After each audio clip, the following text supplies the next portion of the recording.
अस्सलाम वालेकुम जी। आज का टॉपिक हमारे pass band theory of solid के बारे में है।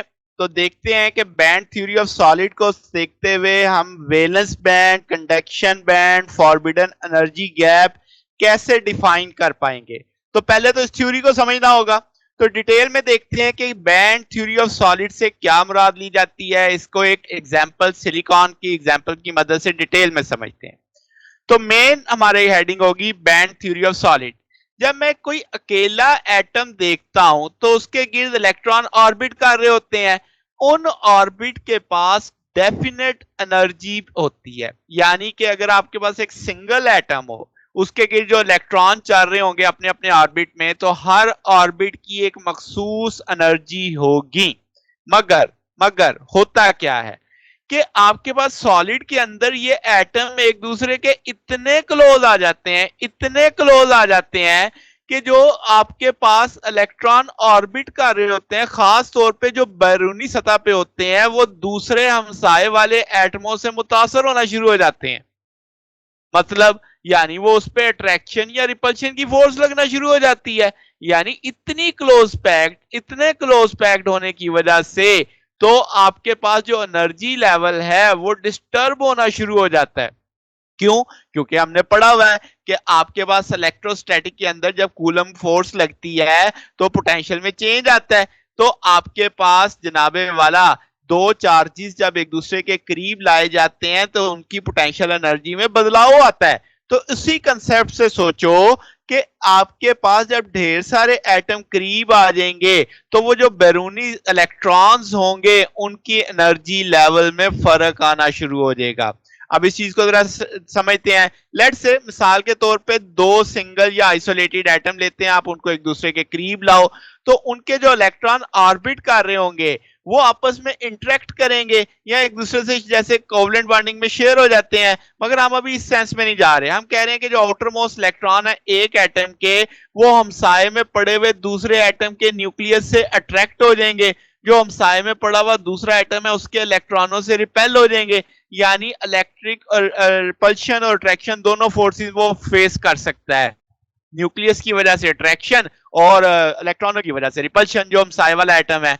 इसकी वजह से उन इलेक्ट्रॉनों की जो एनर्जी लेवल है वो पहले जैसा तो नहीं रहेगा, क्योंकि दो चार्जेस आपस में इंटरेक्ट कर रहे हैं।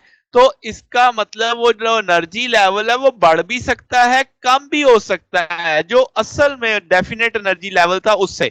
यानी जो ऑर्बिट में उसकी एनर्जी थी, अब उस इलेक्ट्रॉन की एनर्जी हमसाए में पड़े हुए दूसरे एटम की वजह से यह बढ़ भी सकती है और कम भी हो सकती है। तो जनाबे वाला ये एनर्जी लेवल जो है, जो अंदर वाले शेल हैं, जो अंदर वाले ऑर्बिट है, उन पे इतना ज्यादा फर्क नहीं पड़ता। ये ज्यादा बदलाव देखा जाता है जो सबसे ज्यादा बाहर वाली सतह पे है, ठीक है, नेबर के जो साथ टच करीब होते हैं। तो जितने ज्यादा आपके पास, यानी अब इलेक्ट्रॉन मुख्तलिफ एनर्जी लेवल शो कर रहे हैं।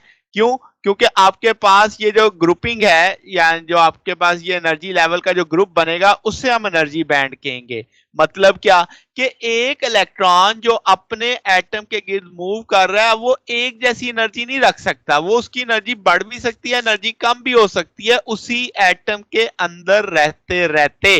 तो वो जो एक ग्रुप होगा, जो पॉसिबल एनर्जी लेवल होंगे, that is called energy band. ठीक होगी बात? तो अब कितने बैंड हो सकते हैं? जितने हमसाए में एटम मौजूद है, यानी कि आपके पास एक बैंड के अंदर उतने ही एनर्जी लेवल होंगे जितने आपके नंबर ऑफ एटम इर्द गिर्द मौजूद हैं।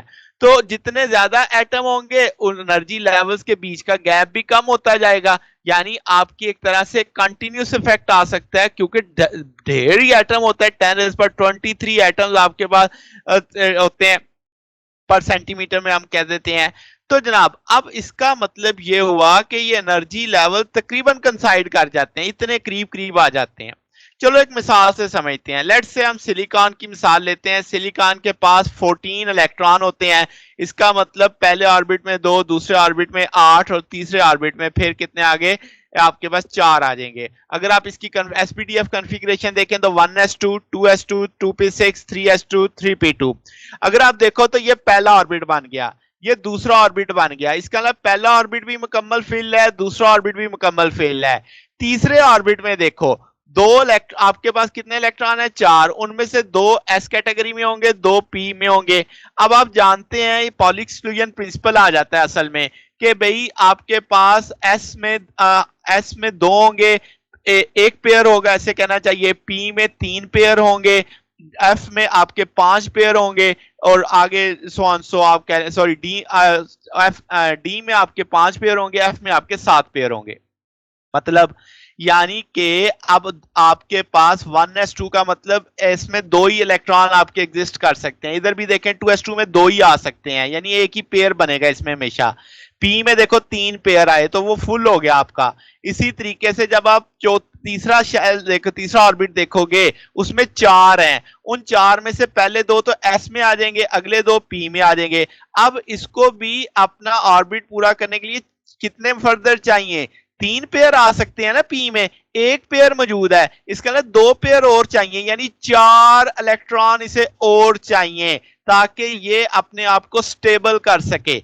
ठीक होगी बात। इसी तरीके से अगर आप जर्मेनियम की बात करो तो 32 होते हैं, तो उसकी कॉन्फ़िगरेशन भी ऐसे ही है, तो इसके आउटर मोस्ट शेल में भी 4 ही हैं। मगर मैं सिलिकॉन की मिसाल लेके चलता हूं, तो अब आपको सादा सादा सी बात रिवाइज करता हूं। सिलिकॉन के पास से 14 इलेक्ट्रॉन, एसपीडीएफ कॉन्फ़िगरेशन के तहत उसके जो पहले 2 ऑर्बिट हैं वो मुकम्मल भरे हुए हैं, यानी एस और एसपी दोनों फील्ड हैं। जब आप आते हो थर्ड ऑर्बिट में, वहां पे हैं 4, उन 4 में से 2 का एक पेयर बन के वो एस में ले लिया। अब पी का 2 बचे, वो पी का एक पेयर बन गया, यानी पी के ऊपर 2 लिखा हुआ है, यानी पी में 2 है। अब पी के अंदर 3 पेयर आ सकते हैं, यानी सादा लफ्जों में बोलूं पी में 6 इलेक्ट्रॉन आ सकते हैं। तो यहां पे तो अभी पी में 2 है, तो इसका मतलब इसे स्टेबल होने के लिए 4 इलेक्ट्रॉनों की जरूरत है। ठीक है। अभी मैंने ऊपर पढ़ाया कि जब ये दूरी पे होते हैं तो हर एक की डेफिनेट एनर्जी लेवल होता है। अगर आप इस फिक को आप समझें तो ये आपके पास अगर आप देखो 2n स्टेट्स आपको दिखाई जा रही हैं, यानी आपके पास दिखाया जा रहा है कि 2n इलेक्ट्रॉन है, 2n स्टेट्स हैं, ये आपके पास पहला कह लें। दूसरे में देखो तो अब आपके पास क्या है जनाब कि 2n आपके इलेक्ट्रॉन्स हैं, 6n स्टेट्स हैं। ये आप ये आखिरी वाला देख रहे हैं, वैलेंस इलेक्ट्रॉन वाला मामला। ये देखो 3s2 की बात हो रही है ये, तो 3s2 में s के पास कितने थे? 2 चाहिए, भी स्टेट्स भी कितनी है? 2। अब यहां पे फर्ज करो n एटम्स हैं, n स्टेट्स हैं, तो जनाब अब मैंने यही कहा ना कि आपके पास नंबर ऑफ एनर्जी लेवल किसके हैं? जितने नंबर ऑफ एटम्स होंगे। तो मैंने अब n एटम कह दिए, तो अब कितनी स्टेट्स बन जाएंगी आपकी? 2n इलेक्ट्रॉन्स हो जाएंगे, 2n स्टेट्स हो जाएंगे, किस में? 3s2 में। तो ये अब आपके पास 3s2 आ गया एक तरह से, जिसमें 2n इलेक्ट्रॉन्स हैं, 2n स्टेट्स हैं। ये तो बात सही हो गई। अब जरा 3p2 में देखो, 3p2 में के पास कितने इलेक्ट्रॉन है? 2n इलेक्ट्रॉन है। स्टेट्स कितनी है? 6n स्टेट्स हैं। अभी मैंने समझाया आपको, इसका मतलब 4n स्टेट्स खाली पड़ी हैं यहां पे। ठीक है। अब आपके पास टोटल कितनी होनी चाहिए थी? 8। 8 में से नीचे वाले 2 फिल हो गई, इसमें से 2 आ गई, इधर 4 रह गई आपके पास। अब जब आप इन एटम को, दोनों एटम्स को क्लीव करते हैं, यानी ये 2 आइसोलेटेड एटम्स हैं, जब ये करीब आएंगे तो क्या होगा जनाबे वाला? इनके बीच में इंटरेक्शन शुरू हो जाएगा। अब आप देखो जो 3s2 वाले इलेक्ट्रॉन्स हैं उनमें से कुछ की एनर्जी बढ़नी शुरू हो गई, और जो 3p2 वाले कुछ इलेक्ट्रॉन थे उनमें से एनर्जी कम होनी शुरू हो गई। तो जनाबे वाला अब आपके पास क्या हुआ? तो आप जैसे जैसे बी रीजन में आगे चलते जा रहे हैं, आप देख रहे हो कि एक 3s2 वालों की एनर्जी बढ़ रही है और 3p2 वालों में से कुछ की एनर्जी कम हो रही है। सी रीजन तक आते आते ये एनर्जी के लिहाज से मैच कर गए, यानी आप फर्क नहीं कर पाओगे कि ये एस वाले हैं या पी वाले हैं। अब जनाब क्या होता है इसके बाद? जो सी रीजन है ना, ये सारी बात है, आप इसको और करते हैं करीब, अब ये बिल्कुल ही आपस में मिक्स हो गए कुछ। अब आपके पास टोटल स्टेट्स याद रखना कितनी है? 8। अब वो स्टेट्स का चक्कर ही खत्म हो गया, क्योंकि सबके एनर्जी लेवल एक तरह से मिक्स हो चुके हैं।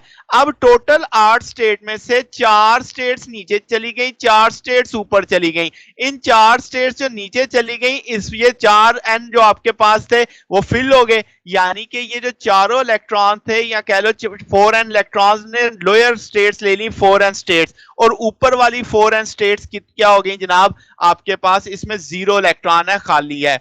अब मैं अगर आपको मिसाल के तौर पे समझाऊं, मिसाल दे रहा हूं कि आपके पास एक ऐसा सिनेमा है जिसमें 8000 सीट्स हैं, 4000 निचले फ्लोर पे, 4000 ऊपर वाले फ्लोर पे।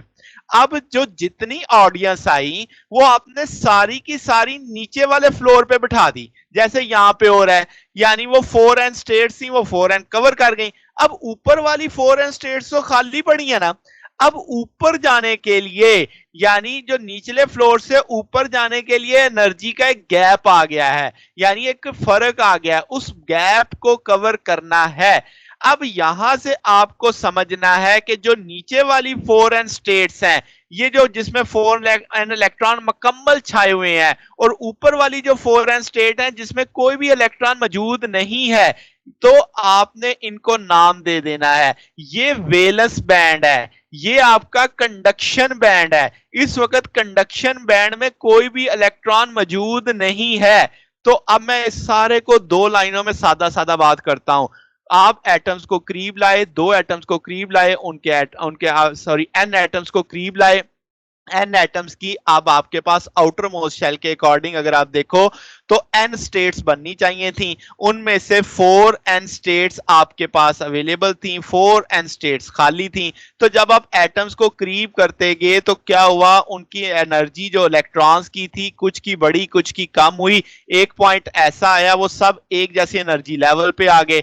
अब उनमें से कुछ ने एक जैसी स्टेट्स कवर कर ली, यानी जो चारों थे वो चारों एक जैसी स्टेट में चले गए, जिससे हमने कह दिया उन्होंने अपने आप को मुकम्मल ऑक्यूपाई कर लिया। और जो बकिया चार स्टेट्स थी वो हाई एनर्जी पे चली गई। तो अब आपके पास जनाब बीच में एक गैप आ गया। ये जो गैप है ये फॉरबिडन एनर्जी गैप कहलाता है। ये सिलिकॉन में आया है, कुछ मटेरियल में नहीं भी होगा, कुछ मटेरियल में बहुत ज्यादा होगा और कुछ मटेरियल में दरमियानी वैल्यू रखेगा। यानी जिसे आप इन फ्यूचर आने वाले लेक्चर में देखोगे, जिसे हम कंडक्टर बोलेंगे वहां पे ये गैप एग्जिस्ट ही नहीं करेगा। जब आप इंसुलेटर बोलोगे वहां पे ये गैप बहुत बढ़ जाएगा। जब आप सेमीकंडक्टर बोलोगे तो दरमियाना सा एक गैप रहेगा जरूर।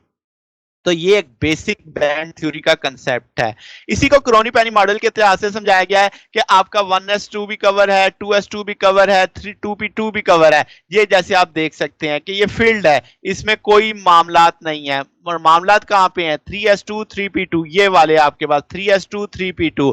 अब इनमें से ये कंडक्शन एम्प्टी बैंड है, यहाँ पे आपके पास लोकलाइज है, यानी ये हाई एनर्जी पे मूव कर सकते हैं। तो ये एक बेसिक सा कंसेप्ट इसमें दिखाया गया। वो आप क्वांटम मैकेनिक्स पढ़ेंगे तो आपको ज्यादा वहां से ये फिक बेहतर समझ आ जाएगी। तो जनाब अब नतीजा क्या निकला, नतीजा ये निकला कि आपके पास जो एनर्जी लेवल है इनको अब हम नाम देना शुरू करते हैं वेलेंस बैंड। तो आपके पास जो आउटर मोस्ट ऑर्बिट में एटम होंगे हम उनको वेलेंस इलेक्ट्रॉन के तौर पे देखते हैं। इनकी एनर्जी आम तौर पे हम कहते हैं, यानी जो होती है, जो एनर्जी का एक लेवल बनते हैं वो वेलेंस बैंड बनाते हैं। और नॉर्मल एटम में जो वेलेंस बैंड वाले वो हाईएस्ट एनर्जी पे शुमार किए जाते हैं। ये बैंड मुकम्मल फिल भी हो सकता है और पार्शली फिल्ड भी हो सकता है। जैसे सिलिकॉन में देखो पार्शली फिल्ड है, इनर्ट गैसेस के मामले में देखो तो ये कंप्लीटली फिल्ड है। ठीक है, ये खाली नहीं हो सकता। ये सबसे अहम बात है कि वेलेंस बैंड कभी भी खाली नहीं रहेगा। ठीक होगी बात। अच्छा, अब इसी वेलेंस बैंड की हमें समझ आ गई है कि ये वाला हिस्सा अब आपके पास जो है वेलेंस बैंड है, जिसमें से ये चारों आपके पास देखो ना, ये आप कहते हो ना कि चार इलेक्ट्रॉन सिलिकॉन के थर्ड शेल में है, थर्ड ऑर्बिट में है, तो वो वेलेंस ही है ना, तो वो चारों के चारों इसमें आ चुके हैं अब। ठीक है, तो यही चीज मैंने बता दी आपको कि वो आपके पास आउटर मोस्ट शेल वाले हो गए। अब कंडक्शन बैंड है। अब क्या होता है, कुछ मटेरियल्स मेटल्स के अंदर वेलेंस इलेक्ट्रॉन बहुत लूजली अटैच होते हैं। आप उनको ऑर्डिनरी टेम्परेचर पे भी इतना होता है कि वो इतनी एनर्जी हीट हासिल कर लेते हैं कि वो अपने न्यूक्लियस को छोड़ के आजाद हो जाते हैं।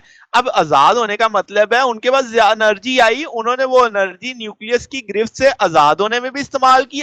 अगर कुछ बच गई तो वो चल फिर भी सकते हैं। तो आपके पास ये इलेक्ट्रॉन कंडक्शन बैंड बनाते हैं, इनको हम फ्री इलेक्ट्रॉन कहते हैं। यानी वो जो इलेक्ट्रॉन आजाद हुए उनकी जो एनर्जी लेवल्स होंगे वो आपके पास कंडक्शन बैंड बना लेंगे। जैसे आप इस फिग में देख सकते हो कि आप उनको एनर्जी दे के भी आजाद कर सकते हो, वो खुद भी आजाद हो सकते हैं कुछ मटेरियल्स के अंदर, तो वो सारे के सारे हाई एनर्जी स्टेट्स पे आ जाएंगे।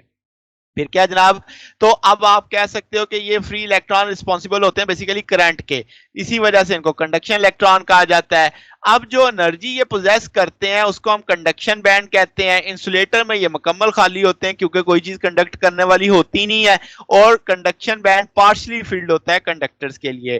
ठीक है, अब कंडक्शन बैंड और वैलेंस बैंड के बीच में क्या आ जाता है, फॉरबिडन एनर्जी गैप। ये तस्वीर में आपने यहाँ पे देखा कि ये जो गैप था इसे हमने फॉरबिडन एनर्जी गैप का नाम दिया था।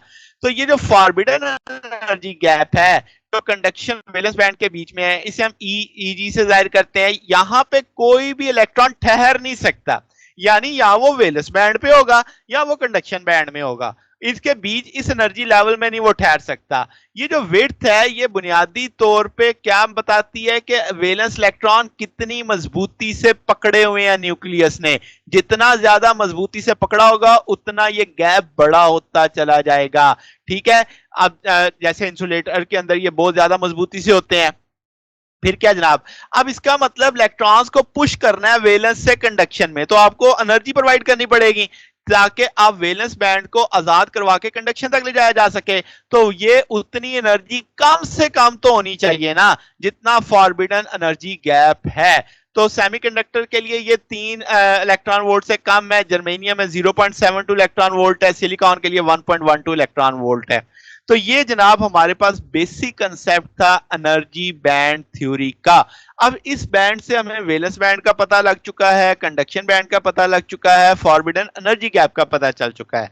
इसी की बुनियाद पे कल के लेक्चर में हम तय करेंगे कि कंडक्टर क्या है, इंसुलेटर क्या है और सेमीकंडक्टर क्या है, फिर वहां से आगे फर्दर सेमीकंडक्टर्स को लेके चलेंगे।